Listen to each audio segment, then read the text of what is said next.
Are you afraid of what may be hiding in the woods? Is there a monster waiting to grab you and drag you away into the trees? Do you ever hear whispering voices when no one is around?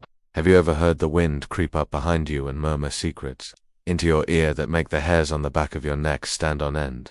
Today we are going to talk about the haunting whispers that have been known to drive people crazy. If you enjoy scary stories, then this is the video for you. We will be reading from a book called The Haunting Whispers: 3 True Stories of Fear in the Woods by Riley Sager. This book contains 3 terrifying tales that will leave you questioning everything you think you know about the woods. So let's take a journey into the darkness and see what secrets lie within. Before we start, do you not forget to subscribe if you haven't already so that you never miss out on any new videos. Also, please like this video to help us grow. Let's begin.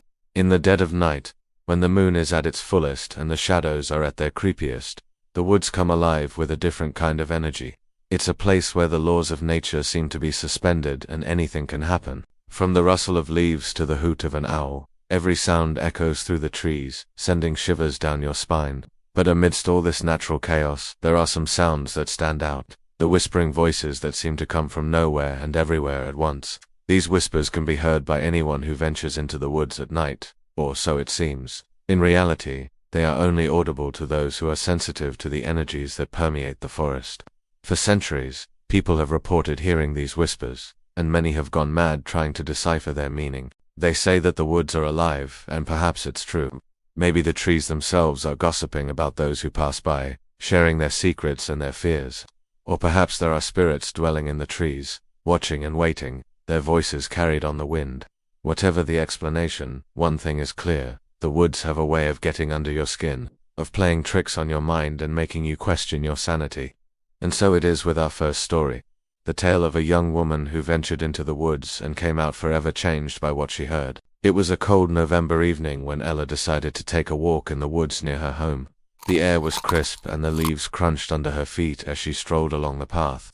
She was alone, but she didn't mind. She had done this walk many times before, and she knew the woods like the back of her hand. But this time something was different. As she rounded a bend in the path, she heard a voice. It was a woman's voice, soft and lilting like a songbird's, and yet Ella couldn't see anyone. She stopped in her tracks and listened intently. The voice began again, this time closer. Ella whirled around, her heart pounding in her chest, but she saw nothing. The voice seemed to be coming from all around her, from the trees, from the bushes, from the very ground beneath her feet. Ella tried to rationalize what she was hearing. Perhaps it was the wind playing tricks on her ears, or maybe she was simply overthinking things. But the more she tried to convince herself, the more the whispers grew louder. They were now right beside her, circling her, whispering secrets in her ear.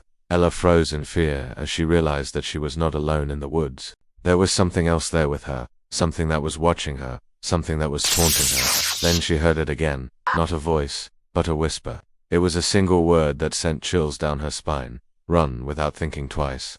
Ella turned and fled, running as fast as she could through the trees. She could hear the whispers following her, urging her to go faster, to escape. And deep down, she knew that if she didn't run, if she didn't get out of the woods as fast as she could, then whatever was chasing her would catch up and she would be lost forever. With adrenaline pumping through her veins, Ella burst out of the tree line and stumbled onto the road. She looked back, half expecting to see a creature from her worst nightmares standing in the opening of the woods. But there was nothing there. The woods were silent and still, as though what had happened to her had never occurred. Panting heavily, Ella took a moment to gather herself before continuing on her way home. She couldn't shake the feeling that she was being watched, that something was out there in the darkness following her every move. As she walked, she kept glancing over her shoulder, half expecting to see a pair of glowing eyes peering at her from the shadows. But all she saw was the dark silhouette of trees against the darkening sky. When she finally reached her house and stepped inside, she collapsed onto the sofa, her whole body trembling. She couldn't understand what had happened to her in the woods, why she had heard those whispers, why she had felt that overwhelming sense of dread. Was it all in her head, a figment of her imagination, or was there really something sinister lurking in the trees? Ella would never know for sure, but one thing she did know was that she would never go back into those woods again. Our next story takes us to the heart of the Black Forest, where the trees are old and gnarled, and the shadows are long and deep. Here we meet our next protagonist, a young man named Thomas who decides to spend a night alone in the forest to prove to himself that he is not afraid of the dark. Thomas had always been skeptical of ghost stories and urban legends. He thought they were just made up to scare people, and he wanted to show everyone that he wasn't afraid of anything. So when he learned that the Black Forest was supposedly haunted, he decided to spend a night there alone to prove it. He packed a backpack with supplies and headed into the woods. As the sun began to set, the forest grew darker and darker until it was almost pitch black. Thomas started to hear strange noises all around him, twigs snapping, leaves rustling, and what sounded like whispers in the trees. He tried to ignore them, telling himself that it was just the wind playing tricks on his ears. But as the night wore on, the noises grew louder and more insistent. Then he heard it, a voice so close that he could feel its breath on his neck. Thomas froze in fear as he realized that he was not alone in the woods. Someone or something was there with him, and it was trying to communicate with him. Struggling to maintain his composure, Thomas slowly turned his head to face the voice, but all he saw was the darkness. The voice continued to speak, its tone low and urgent, and as it spoke, Thomas felt a sense of dread wash over him. He couldn't understand what the voice was saying, but he could sense the urgency in its tone. It was trying to warn him, to tell him that he needed to get out of the woods as fast as he could. With newfound determination, Thomas began to run, stumbling through the trees, his heart pounding in his chest. He could hear the voice following him, urging him to hurry, to escape the woods before it was too late. Just when he thought he had outrun whatever was pursuing him, he heard the voice behind him, growing louder and more insistent. It was right there with him now, whispering in his ear, trying to drive him insane. In a panic, Thomas turned and ran in the opposite direction. He didn't know where he was going, but he knew he had to get away from the voice. Finally, after what felt like hours, he broke free of the trees and stumbled onto a dirt road. He turned back to look at the forest, his heart still pounding in his chest. But all he saw was a dark, silent mass of trees. The voice was gone, and so was whatever had been pursuing him.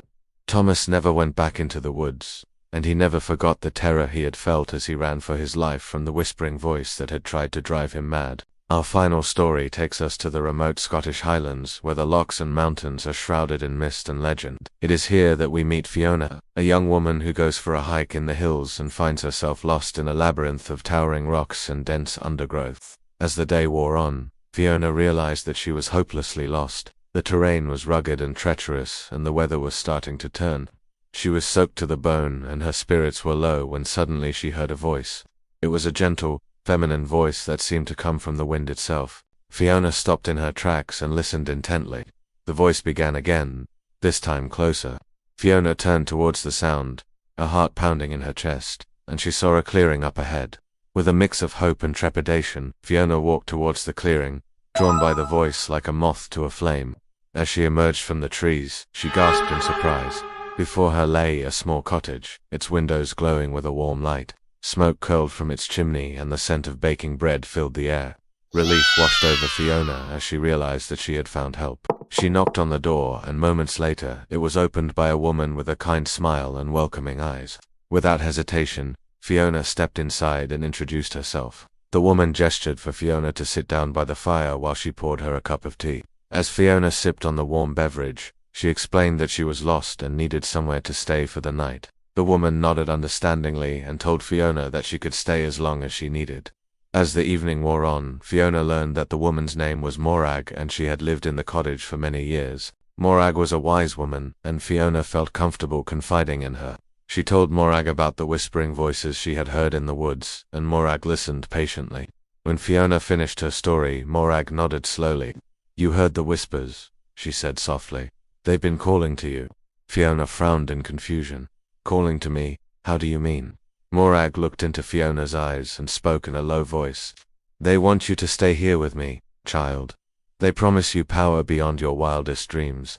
Fiona stared back at Morag, her mind racing. What did the whispers want from her? Why had they brought her to this cottage in the middle of nowhere?